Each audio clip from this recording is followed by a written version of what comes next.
She was left alone at a train station, abandoned on her wedding day. He was a grieving rancher, ready to give up on hope.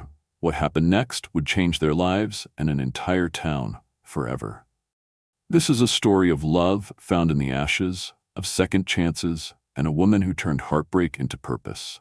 You won't believe how it ends. Where are you watching from? Tell us below. And don't forget to subscribe so you never miss a story that touches the soul.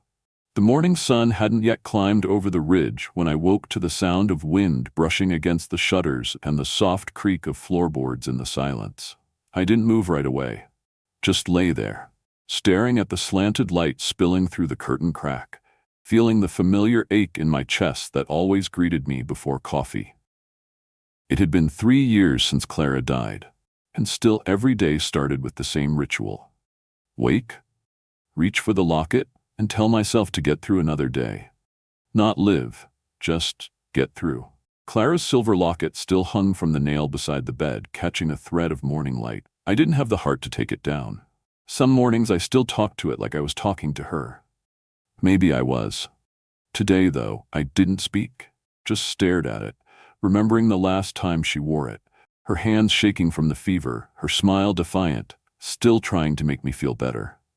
I swung my legs over the edge of the bed, the floorboards groaning beneath my weight. The house was too quiet. Always had been since Clara passed, but lately it felt like the silence was getting heavier, like even the walls missed her. My boots scraped against the wood as I crossed into the kitchen, the smell of old ashes in the stove greeting me like an unwanted guest.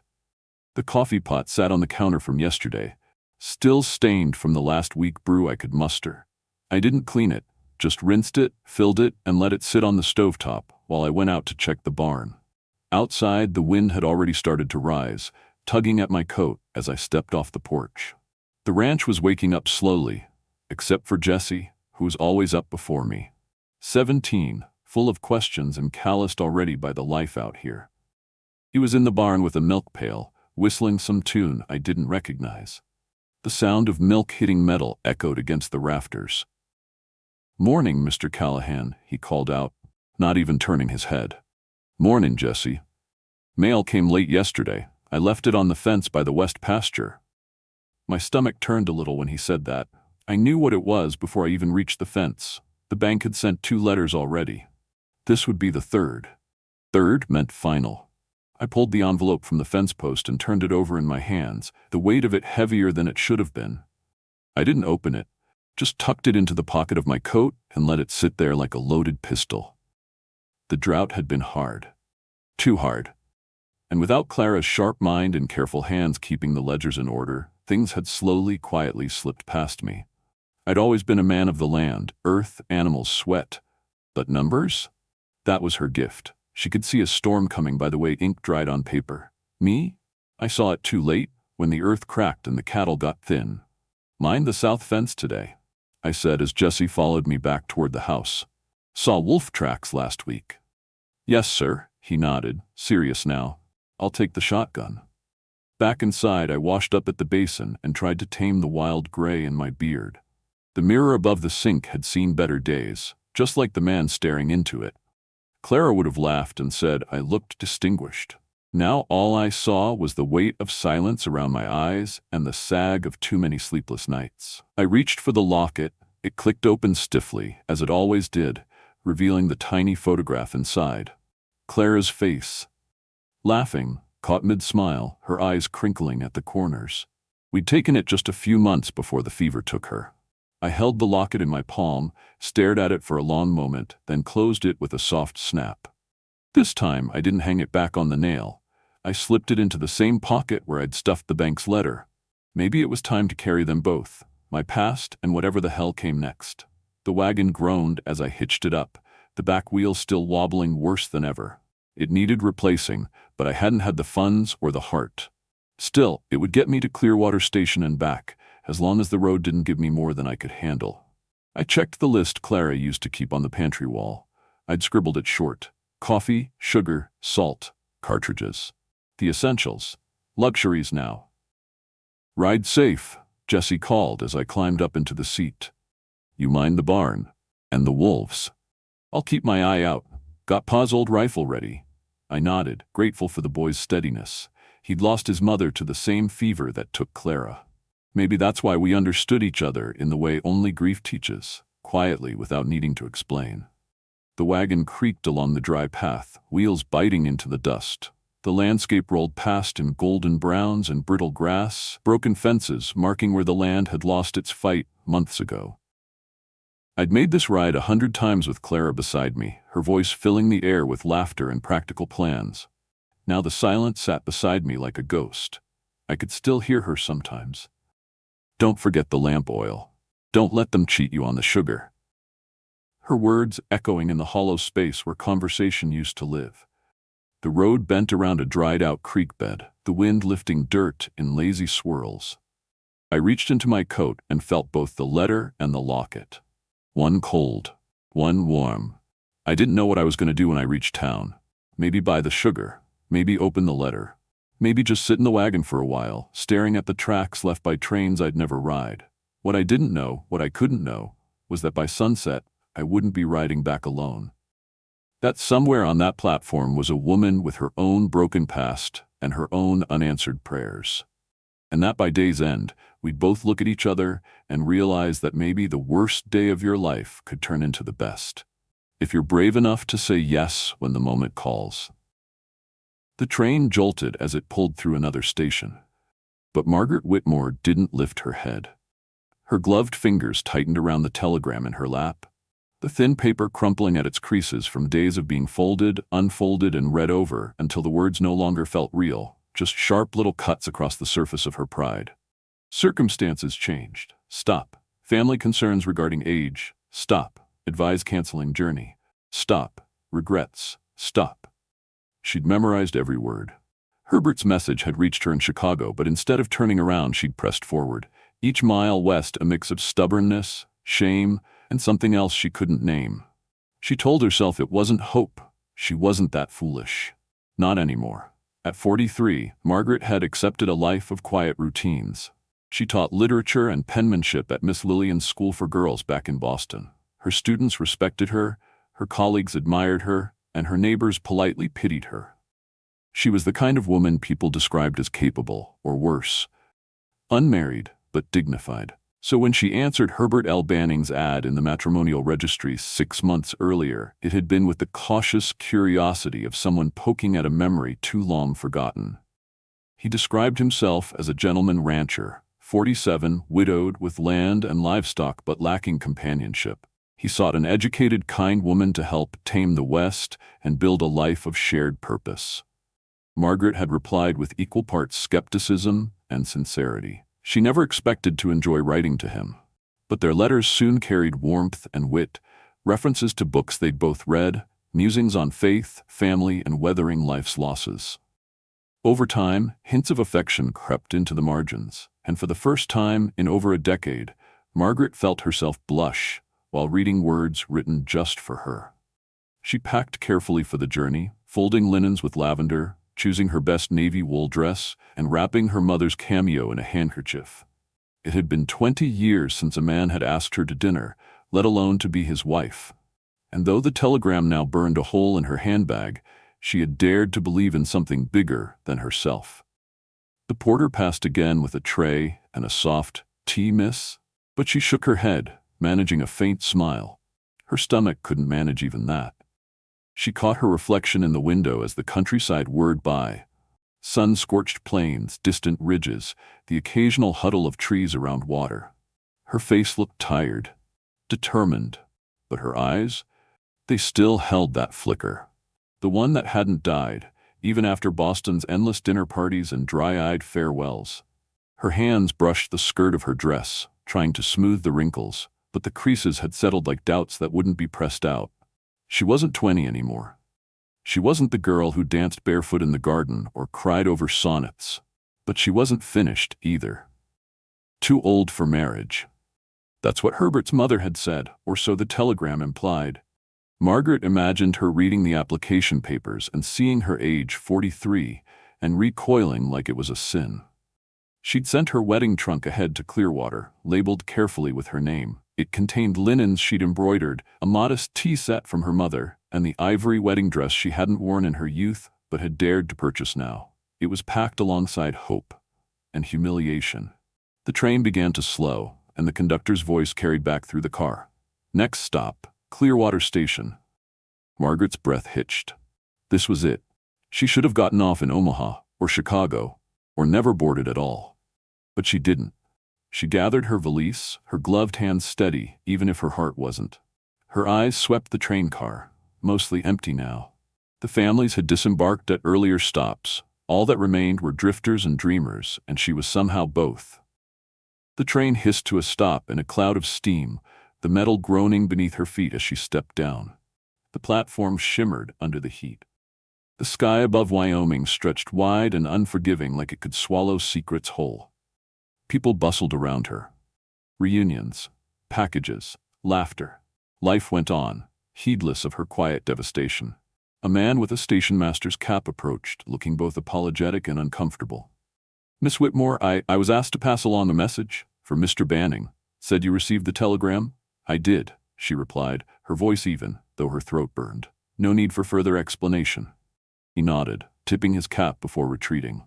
Margaret stood alone on the sun-bleached platform, her suitcase beside her like a loyal hound, her pride the only thing keeping her upright. She found a bench in the shade and lowered herself onto it carefully. Across from her, families reunited, ranch hands exchanged cargo, and children chased each other with reckless joy. No one looked at her. That was the worst part. She wasn't even interesting enough to pity. Her trunk, she was told, was in the station's storage room. Wrapped in tissue paper inside was the dress she would never wear. The lace would yellow in time. The linens would stay folded. And the dreams, the ridiculous, soft-hearted dreams, would be packed back east on the next train. Margaret reached into her handbag and withdrew the telegram once more. The words blurred in the afternoon glare, but she didn't need to read them. They were seared into her bones. Too old, too late, too hopeful. She should have felt foolish. But instead, sitting there under the unforgiving sky, Margaret Whitmore felt something else. Something defiant. Because she'd come all this way not just for a man, but for a life she hadn't been allowed to believe in. And even though that particular dream had slipped through her fingers, she hadn't shattered. Not yet. She lifted her chin, forcing herself to look forward, not back. The train was gone. Her old life was eastbound. And here in this dust-bitten place, something still waited. Maybe not love, but something. The bench creaked as she adjusted her position, the telegram fluttering in her lap like a stubborn ghost. She didn't know what she would do next, but she knew she would not run. Let the world think what it wanted of a 43-year-old woman who dared to believe in beginnings. Margaret would not apologize for having a heart that still hoped, and neither would she apologize for the next thing she was about to do, lift her eyes and meet the gaze of a stranger stepping off a wagon across the platform. He was watching her, not with pity, but with curiosity. Maybe something more. And just like that, without fanfare or preparation, the course of her life shifted again, quietly, but unmistakably. The heat pressed down like a wool blanket as I pulled the wagon to a halt in front of Clearwater Station. The train had already come and gone, a thin trail of steam still curling into the air, and the platform buzzed with movement, people unloading cargo, greeting kin, dragging bags. The kind of simple bustle that makes a man feel more alone when he's got no one to meet him. I stepped down, joints creaking like the wagon's back wheel, and stretched the stiffness from my shoulders. The wind smelled of dry grass and distant dust storms, and somewhere behind the depot, a dog barked at nothing. I ran through my list. Supplies, hardware, maybe check the feed if prices hadn't gone up again. But my boots didn't head straight toward Thompson's store. They carried me past the benches, toward the shade where a lone woman sat still as a statue. She didn't look like she belonged to this place. Her navy traveling dress was neatly pressed despite the dust, her hat perched just so, and she held herself with a kind of grace I'd almost forgotten existed out here. But it was her eyes that stopped me. Sage green and wide with the kind of sorrow you don't show unless you've been holding it back for a while. She wasn't waiting for anyone. No, this was a woman who already knew no one was coming. "Afternoon, Elias," the station master called as he wiped his brow with a bandana, clearly relieved to have something to distract him. Got that list for Thompson's? Sure do, I said, though my eyes kept drifting back to the woman. Who's she?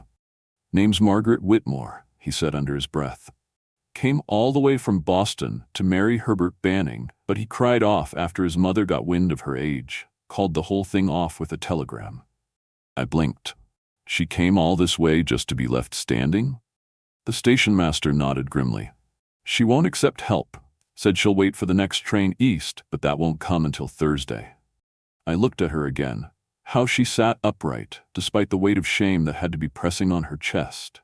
Something about her struck a chord deep in me, a note of pain I recognized. I'd seen that same quiet defeat in the mirror every morning for the last 3 years. She eaten? I asked suddenly, surprising even myself. Only tea, refused anything else. Reminds me of you after Clara passed. That same kind of silence. My fingers went instinctively to the locket in my pocket, pressing against the outline of Clara's photograph. She'd always told me God worked in strange ways. In her last days, between bouts of fever and lucidity, she whispered scripture. Job, mostly.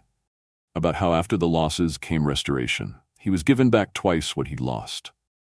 I hadn't believed her then, but now, without thinking, I stepped toward the bench. My boots echoed on the wooden planks, and she looked up as I approached, her expression shifting from alert caution to polite detachment. But when our eyes met, I saw something flash behind hers. Not fear, not hope either, just recognition. The kind you feel when two survivors catch sight of each other in a lifeboat. Ma'am, I said, removing my hat. Elias Callahan, I was wondering if you might help me with something. Her brows lifted ever so slightly. How might I be of assistance, Mr. Callahan? I drew the old leather Bible from my coat pocket. My late wife used to read a passage about new beginnings. I've been trying to find it all morning, but truth is, my reading's not what it should be. It was a lie. I knew that Bible forward and backward. But I needed a reason to speak to her, and maybe she needed one to talk back. She studied me for a long second, then reached for the book with careful hands. I'm a teacher by profession, she said. I'd be happy to help you search. Margaret Whitmore. She opened the Bible gently, and as she did, several dried flowers slipped from between the pages. She caught them before they could drift away, handling them with the kind of tenderness that made my throat tighten. Indian paintbrush, she murmured. We don't have these in Boston. My wife loved them, said they were God's way of coloring the prairie.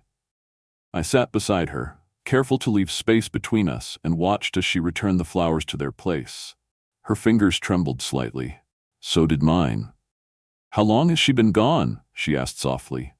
3 years this October, I answered. Fever. I'm sorry, she said, and I believed her. It wasn't the rote kind of sorrow people offer when they don't know what else to say. It was the voice of someone who'd sat through her own sleepless nights and bitter mornings. We read together like that for a while. Her voice calm and sure as she searched for the passage I'd made up, the rhythm of it, verse after verse, like a slow tide washing away the dust from the corners of my heart. The station faded around us. I couldn't hear the chatter or the passing wagons anymore. Only her voice. Finally, she read, For I know the plans I have for you, declares the Lord, plans to give you hope and a future. Her voice caught slightly on the word future. I studied her profile in the golden afternoon light. She'd removed her hat, and silver strands gleamed at her temples. Her skin was sun-kissed and freckled, her dress travel-worn, but she wore it all with a grace that was more real than beauty. She looked like life and loss, and something in between that still dared to stand tall. I realized I didn't want to leave her sitting there alone. Miss Whitmore, I began, then paused, searching for the right words. Margaret, I know we've only just met, but I believe I understand something about you, and you about me. She closed the Bible gently, her fingers resting on the worn leather cover. Perhaps we do, Mr. Callahan. Elias, I said. I'm a plain-spoken man, so I'll say this plainly. I've got a ranch 10 miles west. It's not much, struggling like most, but it's honest land. I've been alone for a long time, and I've learned there's a difference between surviving and living. When I saw you sitting here, it felt like a door opened. Her breath caught. Her fingers tightened slightly around the Bible. I may be a stranger, I said, but I know what it means to carry grief, and I also know what it means to want a place to belong. I don't want charity, and I'm not offering rescue. I'm offering partnership, understanding, a chance to begin again." She looked at me long and hard, and then, to my astonishment, her lips curved into the smallest of smiles. "Mr. Callahan," she said, voice unsteady but strong, "are you proposing marriage?" "I am," I said, and for the first time in years I smiled back. "I know it's sudden. Some might say crazy. But I've learned life doesn't always wait for us to be ready. Sometimes it just asks us to be willing." Margaret looked down at the crumpled telegrams still beside her, then back up at me. "My heart says," she whispered, "that perhaps my mother was right about God's surprises." And just like that, two people left behind by the world found the courage to say yes to something neither of us had planned. The town clerk, Herbert Mills, had been writing marriage licenses for over 20 years, but I reckon he'd never seen a situation quite like ours. He blinked at us from behind his cluttered desk, the dust in the room catching the late afternoon light like flecks of old stories. You want a marriage license?" he stammered, his eyes darting between me and Margaret, as though waiting for one of us to crack a grin and admit it was a joke. "Yes, sir," I replied, steady as the land I'd worked all my life. "Today, if possible." He glanced down at the incomplete license still lying on his desk, the one with Margaret's name already written beside Herbert Banning's, a relic of a wedding that hadn't happened. Margaret saw it too. Her chin lifted, calm and unshaken. "You'll need to draft a new one," she said, voice even. "Different groom." Mills opened a drawer and fumbled for a fresh form, muttering something about skipping the usual waiting period. But when he looked up again, his eyes held something closer to wonder than suspicion. "Do you have witnesses?" "Station Master Peterson is outside," I said. "He can vouch for us." "I'll fetch Reverend Thomas," Peterson offered from the doorway, apparently having eavesdropped for some time. "He's at the church, writing tomorrow's sermon." Margaret and I sat quietly as Mills scraped his pen across the paper, asking the usual questions. Place of birth, parents' names, intended place of residence. "McKinnon Ranch," I said, then glanced at her. She nodded, a smile just beginning at the corners of her lips. "McKinnon Ranch," she echoed. The Reverend arrived with collar askew and eyes wide, and we all stood in the dim little office that smelled of ink and worn leather. The room felt too small for what was happening, too ordinary to hold the weight of a second chance. But there we were. Me, a widowed rancher with a busted wheel and a failing ranch, and her, a woman who'd traveled 2,000 miles only to be left at a train station, pledging something real, something sacred. Margaret's hand trembled slightly as she signed her name, but her eyes never wavered. I signed next, my rough script beside her elegant strokes. Peterson and the Reverend scribbled their names as witnesses, the moment sealed with a satisfying thump of Mills's brass stamp. And just like that, we were husband and wife. We walked back to the wagon under a sky blushed with pink and gold, the sun dipping low as if it too were bowing to the occasion. Word had already begun to spread. Children peeked from behind barrels, women whispered behind gloved hands, and a few men tipped their hats with polite astonishment. But no one said a word outright. They just watched. Curious, maybe, but not cruel. "Will the wheel hold?" Margaret asked softly as I helped her into the wagon. "It'll groan the whole way," I said, "but it'll get us there." We rode in a comfortable hush, the old ruts of the road guiding the wagon like rails. The land stretched out before us, faded gold, patches of scrub brush, and fences leaning into the wind. I pointed out things as we went, the dry creek that would swell come spring, the sycamore where hawks nested every year, the bluff that caught the morning light just right. She listened, nodding, her eyes taking it all in not as a guest, but as someone settling into a story already halfway written. When the ranch finally came into view, I felt that familiar flicker of worry. The place wasn't much. The porch leaned, the paint peeled, the north wing of the house stood half-finished, waiting for dreams that had been put on hold. But I glanced sideways at her, and she was smiling. "It's everything I hoped it would be," she said, and I believed her. Jesse met us at the gate, his eyes going wide at the sight of Margaret sitting beside me. "This is my wife," I said plainly. "Mrs. Margaret Callahan." Jesse removed his cap, looking like he wasn't sure whether to salute or faint. "Well, I'll be pleased to meet you, ma'am." Margaret extended her hand, not with the formality of Boston, but with the steady warmth of someone who had made a choice and meant to keep it. "I'm pleased to meet you too, Jessie." Inside the house, the shadows had lengthened. Dust motes spun in shafts of light spilling through the west-facing windows, and the floor creaked under our feet.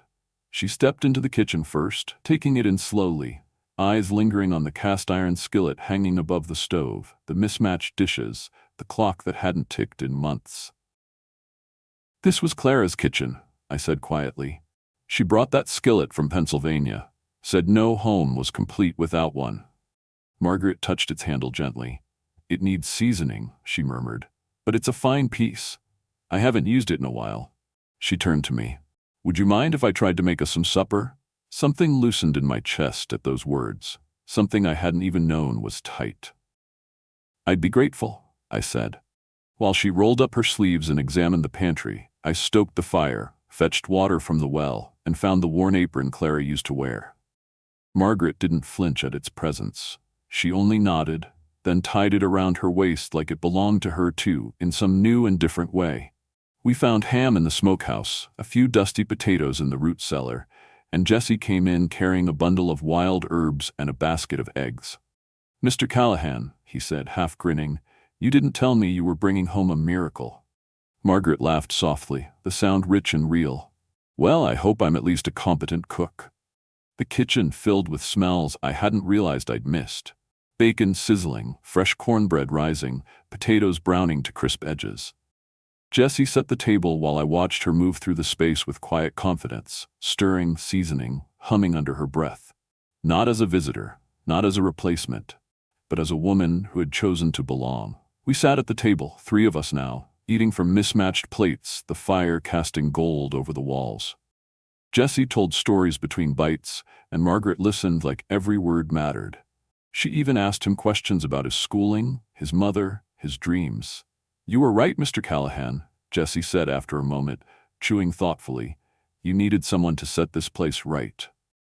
Margaret looked at me then, not with triumph or pride, but with understanding. She saw the cracks and chose not to cover them, but to build something new on top of them. After Jessie left for his cabin, Margaret began washing the dishes while I dried them. Outside, the prairie wind sang against the windows, and the sky melted into a purple dusk. "I'll sleep in the barn tonight," I said suddenly. "Give you space to settle in." She turned to look at me, her eyes kind but firm.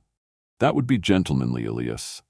I tipped my hat and stepped back into the night, the stars already waking above the horizon. As I climbed into the loft, the scent of dinner still on my hands, I looked back once toward the kitchen window, where she moved like light inside the house. The woman I married this morning was a stranger. But tonight, she lit a fire in a home I thought had gone cold for good.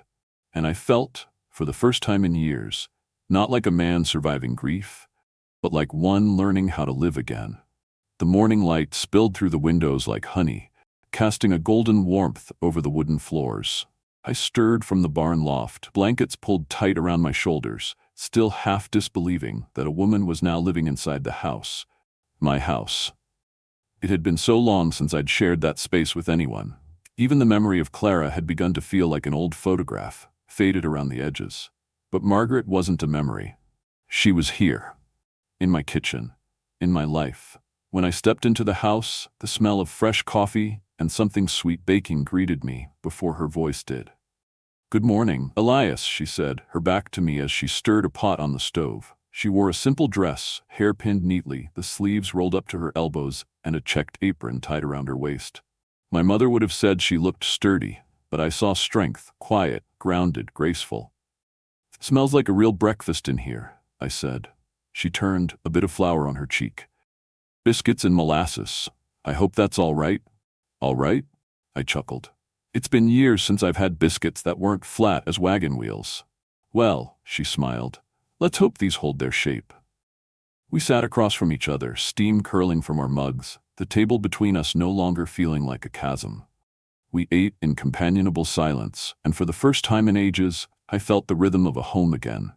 Conversation between bites, hands passing the salt, 2 chairs filled instead of one. After breakfast, she insisted on cleaning up. Let me learn the bones of this place, she said. You've lived with it. I want to live in it. I left her to it and headed out to the pasture to check the fence line. Jesse met me halfway, his sleeves rolled and a grin on his face. She's something, huh? He said, nodding toward the house. She is, I said, and realized I meant it more than I'd allowed myself to believe. By the time I returned, the parlor windows had been opened to let the breeze in, and the sound of sweeping echoed down the hallway. She was dusting shelves that hadn't been touched in over a year.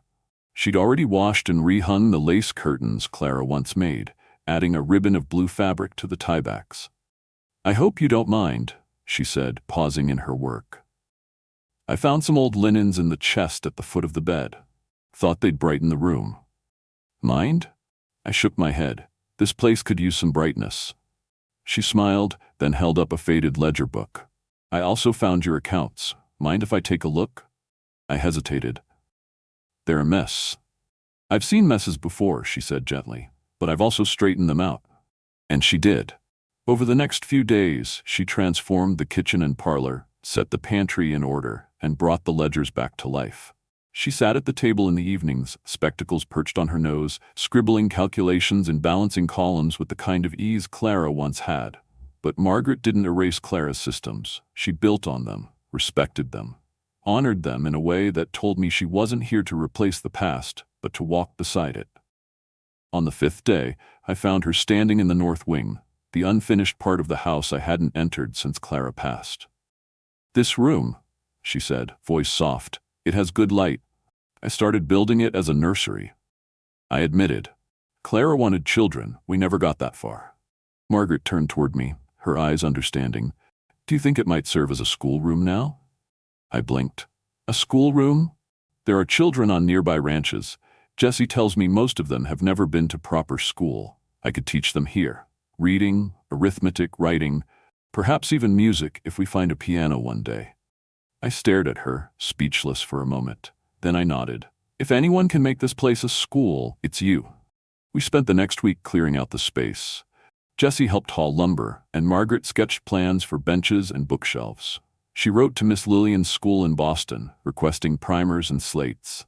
Every evening, she'd share her progress over supper, her voice lighting up with purpose. This is more than just teaching, she said one night, stirring stew over the stove. It's planting roots. It's turning this place into something that reaches beyond us. And it was. Already I saw it, the changes she brought not just to the house, but to the land. The hens laid more regularly now, as if they, too, approved of her presence. The garden, once overrun with weeds, had fresh rows planted. The porch had been swept, the steps repaired. Her hands worked with quiet determination, restoring not only the place, but the man who lived in it. One afternoon, I found her on the porch with Jesse, teaching him to read. He stumbled through a passage in a borrowed book, cheeks red with concentration. Try that line again, she said patiently. He did, slower this time, and when he finished, she smiled. That's the beginning of learning, Jesse. You'll be writing letters in no time. He beamed, then caught sight of me and tipped his cap before heading back to the barn. Margaret turned to me, shading her eyes from the sun. He's bright, she said. Just needed someone to believe he could do more. You've got a gift for this, I said. She shrugged. I've spent most of my life giving other people's children a future. I'd like to keep doing that, if you don't mind. I didn't mind. I couldn't remember the last time this house had been so full of purpose. That night, after Jesse had gone to bed, Margaret and I lingered on the porch. The moon rose over the prairie, silvering the fence posts and painting the fields in quiet blue. I know this started unconventionally, she said, her voice low. But I want you to know, I didn't say yes out of desperation. I know that, I replied. You said yes because you still had something to give, and I said yes because I needed to learn how to receive it. She looked at me then, really looked. We're building something, Elias, maybe not what we imagined when we were younger, but something that matters. I nodded. Something real. And we sat there, two older souls who had seen loss and chosen to plant something anyway. Not just a garden, not just a school, but the slow, steady beginning of a shared life. No promises made under stars, no grand declarations, just quiet understanding, hard-earned and deeply rooted. And in the hush of that evening, beneath the creak of the rocking chair and the distant call of night birds, I knew this wasn't just a house anymore. It was a home. Again, the sky turned dark fast, too fast. 1 minute, Margaret was in the schoolroom, chalk in hand, guiding little Mary Beth Peterson through a clumsy recitation of the alphabet.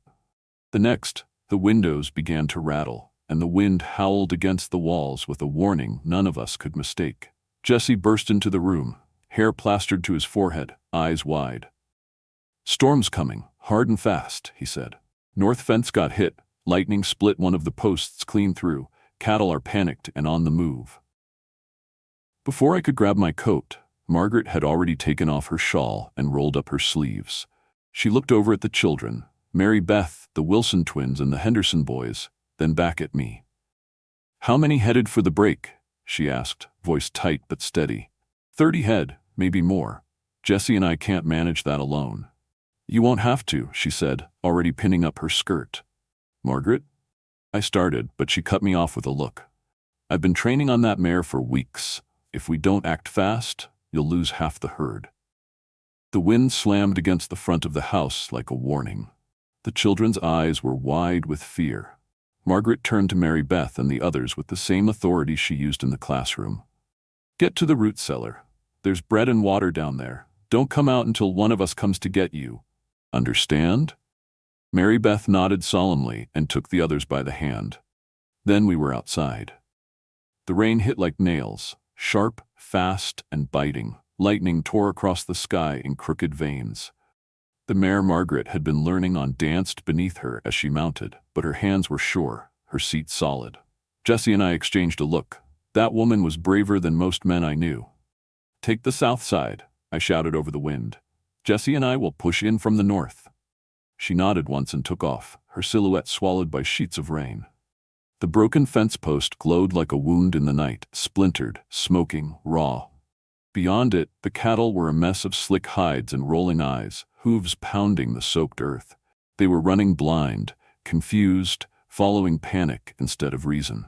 Jesse and I moved fast, flanking the herd, trying to form a wedge. I caught glimpses of Margaret, her skirt plastered to her legs, her hands firm on the reins as she yelled, not with fear, but authority. A young heifer broke from the group, veering toward the ravine that cut through the back pasture. Margaret saw it first and kicked her mare hard. The horse obeyed, galloping full speed through the muck. Lightning flashed again, illuminating her path like the hand of God had drawn it for her. She cut off the heifer just in time, turning it back with one sharp tug of the reins and a shout that echoed through the storm. "Well done," Jesse hollered across the wind, his voice full of something that sounded like awe. We worked like that for what felt like hours. Mud clung to our boots, our hands blistered on reins and ropes, but slowly, inch by inch, the herd began to settle. Familiar voices, familiar rhythms. The storm still raged, but the worst of the panic had passed. By the time we got the last of the cattle back through a temporary barricade of spare posts and rope, the rain had slowed to a sullen drizzle. Margaret's mare was blowing hard, sides heaving, but she held her head high. She slid off, legs wobbling a little. I was there before she could stumble, steadying her by the elbow. "You all right?" I asked, brushing wet strands of hair from her face. She looked up at me, soaked to the bone, her eyes bright with adrenaline and something deeper.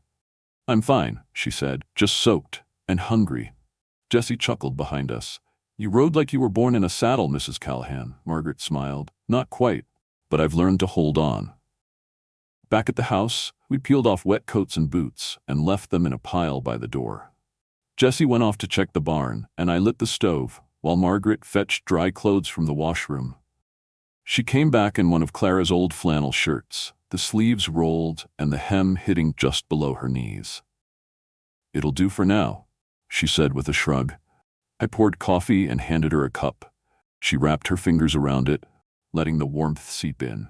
"I never expected ranch life to look like this," she said. "Storms, stampedes, broken fences."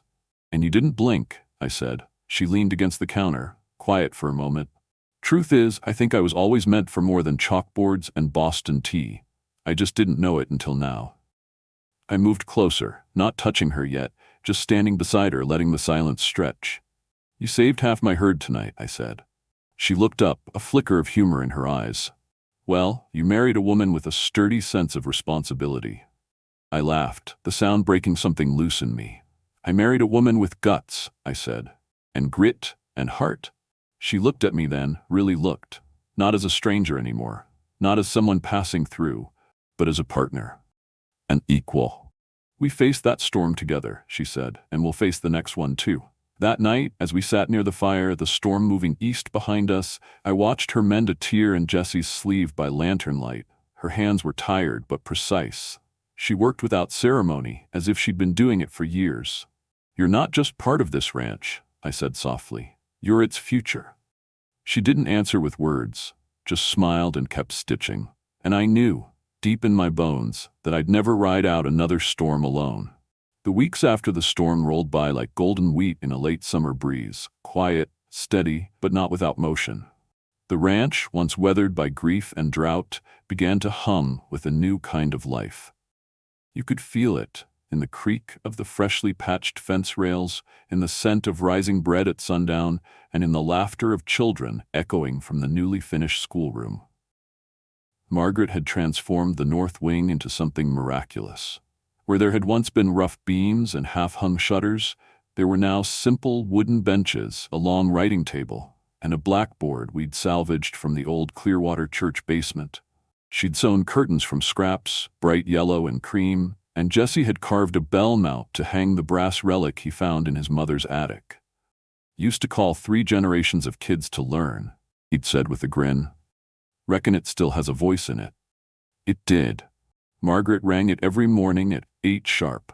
The clear tone echoed over the prairie like a promise, one of order, of new beginnings, of something bigger than just survival. The school brought neighbors closer too. Rancher wives began stopping by with baskets of muffins and jars of preserves, often staying to chat about reading lessons or bookkeeping. Emma Thompson, who ran the general store with her husband, organized a sewing circle on the porch. From where I stood in the barn most days, I'd hear bursts of laughter mixed with the rhythmic clicking of needles, the sound somehow grounding. It didn't take long before folks stopped whispering about the woman left at the station and started talking about Mrs. Callahan, our school teacher. One morning, I walked into the kitchen to find Margaret standing barefoot in her nightdress, the hem damp from early dew, a steaming mug of coffee in her hands. She was staring out the window, her hair loosely braided down her back. "What are you thinking about?" I asked as I kissed the top of her head. She turned, smiling. "Your ledgers." I laughed. "Of course you are." "No, truly. I think we're close to breaking even this quarter. Between the adult bookkeeping classes, the bartered goods from the families, and that surplus of eggs from the coop, we're starting to climb out." Hearing her say it made it real. The ranch wasn't just surviving anymore. It was shifting. Healing. Later that same day, I showed her something I'd been keeping to myself. A carving I'd been working on during the quiet nights after she'd gone to bed. It was a simple wooden plaque, the grain rough but warm, with a pair of morning glories etched along the edge and our names burned gently into the center. "For the schoolhouse door," I said, suddenly self-conscious. Figured it ought to have a name. She traced the flowers with her fingertips, then looked up, eyes soft. "Let's call it Hope House." The plaque went up the next morning, and I'll be damned if the place didn't feel holier somehow, even with chalk dust in the corners and muddy boot prints on the floor. The town took notice too. Emma invited Margaret to judge the preserve contest at the upcoming Harvest Festival. That same afternoon, she handed me a folded piece of linen. "Tommy's mother insists our quilt be entered in the crafts exhibition," she said. "Our quilt?" I blinked. "You helped," she said with a knowing smile. In truth, it had been her project. She'd started sewing it on evenings after lessons, using fabric from our past lives, swatches from my old work shirts, a patch of her traveling dress, a corner of Clara's apron, even a strip of ribbon little Mary Beth had tied around her pigtail and insisted Margaret had to use because it smelled like joy. Each stitch, each patch told a story. Not just of sorrow or survival, but of choice, of love rebuilt on different ground. A few days before the festival, Margaret and I returned to Clearwater for supplies. It was the first time we'd been back since the day we married. The general store felt smaller, or maybe we just felt more present, more known. As we walked in, the bell above the door chimed and Emma looked up, her face breaking into a broad grin. "Well, if it isn't Mr. and Mrs. Callahan," she said. "Come for festival prep, I hope?" Margaret produced her usual list: sugar, flour, fabric, oil for the lanterns, and, almost as an afterthought, several primer books. "We've had 3 new children arrive from the outer homesteads," she explained. Emma raised an eyebrow. "You're building an empire out there, Margaret." "Just a place where no one gets left behind," she replied. As Emma packed our goods, Mrs. Banning, the very woman who'd once sent that cruel telegram, walked in with her daughter in tow. The room felt quieter, like someone had turned down the wind. I saw Margaret stiffen slightly, but didn't reach for her. She didn't need my defense. Instead, she turned, calm and sure, and addressed Emma as if nothing in the world was amiss.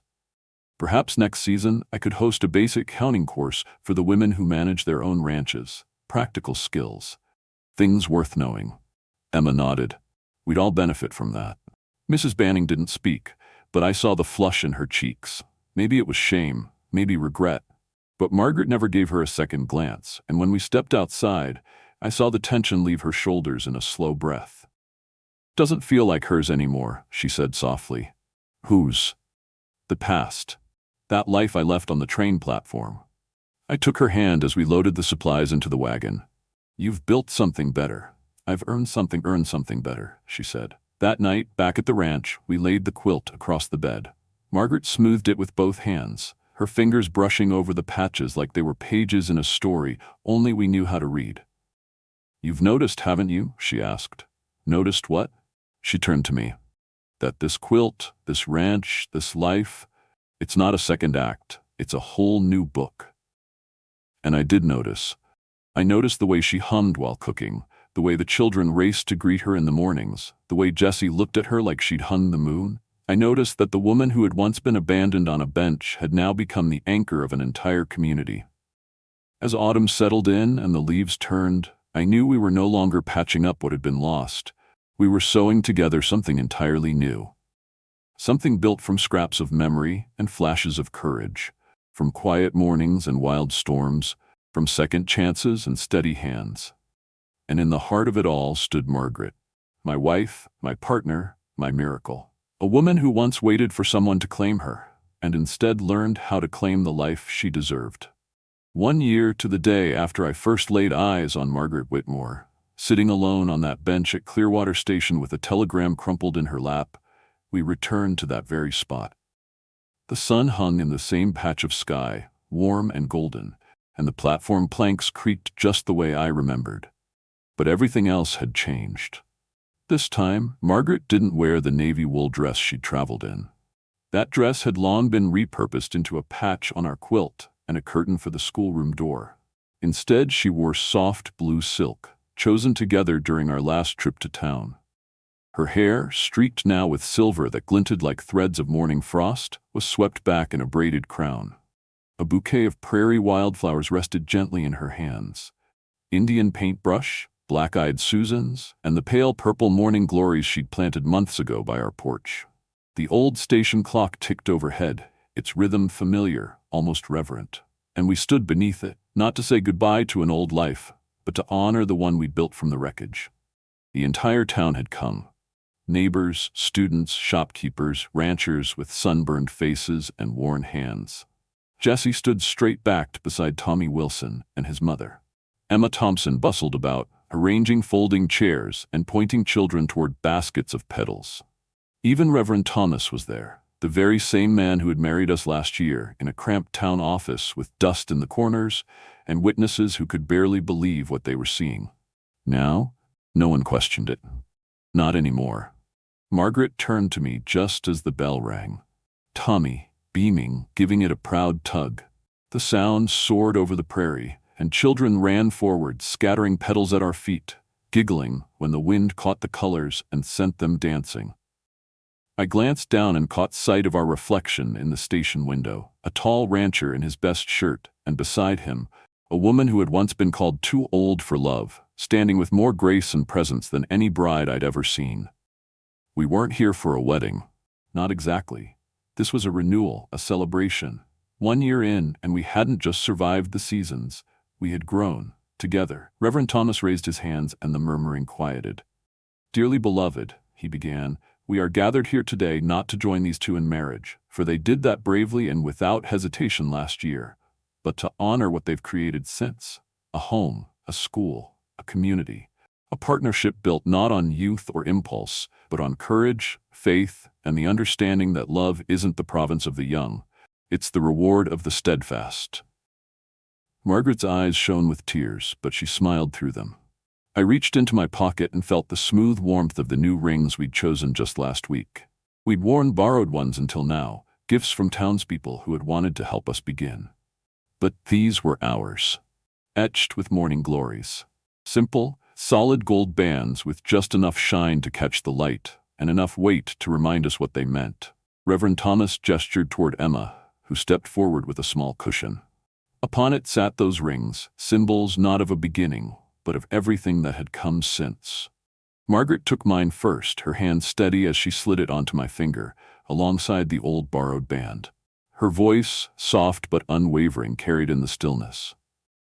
"With this ring, I continue my promise," she said, "to love you, to stand beside you, to build this life, one day at a time, and to bless the courage that let us both begin again." My hand trembled only slightly as I took hers and repeated the words. "With this ring, I continue my promise, to honor you, to carry joy with you, and to give thanks every day that you were sitting on that bench when I came into town." There was laughter in the crowd, and a few folks wiped their eyes. Even Mrs. Banning stood at the back, her stern face softened, her arms crossed in reluctant approval. The Reverend smiled. "By the grace of God and the strength of your union, we bless this next chapter. May your love continue to grow as the prairie does, rooted deep and reaching wide." We didn't kiss right away. We just stood there for a breathless moment, hands clasped, rings shining, hearts wide open. Then she leaned forward and pressed her lips to mine, and the cheers rose around us like birds taking flight. The brass bell rang again, once, twice, 3 times. Afterward, we mingled on the platform as friends handed us gifts wrapped in gingham and tied with string. Children handed Margaret wildflower drawings they'd made in class. Jessie poured lemonade from a chipped enamel pitcher. Someone brought a fiddle, and soon music lifted into the clear sky. Margaret and I danced once, just one slow turn beneath the ticking clock, her cheek against mine, her breath warm with laughter. "You know," she whispered, "these morning glories weren't here last year." I followed her gaze to the edge of the platform, where the wooden posts met the earth. Twisting up from the gravel, their leaves bold and green, bloomed the very flowers she had planted months ago. She must have dropped seeds here that first day, without knowing it. "They found their roots," I murmured, "just like we did." Later that evening, we returned to the ranch tired but filled with a deep, quiet joy. Jessie had hung our quilt on the front porch railing, every patch a piece of who we were. The wind tugged gently at the corners as if inviting us to remember. Inside, the house was warm, alive. The kitchen table bore a half-finished chessboard carved by my hand, each piece shaped from wood salvaged after the storm. The king wore a broad-brimmed hat. The queen had a tiny book slung across her back. Beside the board, a folded letter sat waiting. Margaret's sister Rebecca, writing again from Boston, and next week Caroline, Clara's sister, was bringing her boys to visit. Margaret changed into her everyday dress and stood at the kitchen window watching the sun fall behind the hills. "Well," she said, not turning, "think they'll back next year?" "Who?" "The wildflowers," she said. "The neighbors, the children." I stepped behind her and wrapped my arms around her waist, resting my chin on her shoulder. "They'll come," I said, "because this place, it's home now."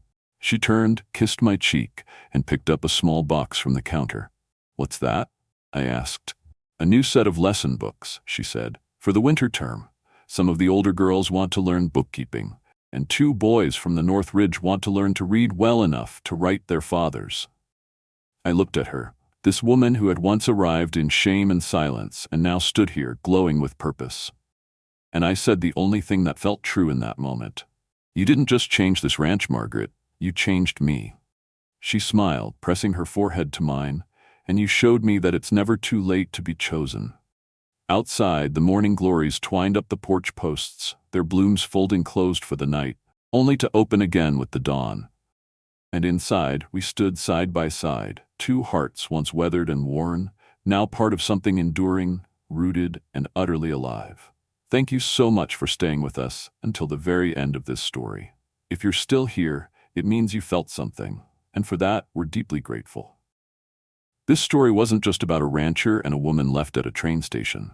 It was about second chances, quiet bravery, and the beauty of starting over, no matter your age, your past, or what the world expects of you.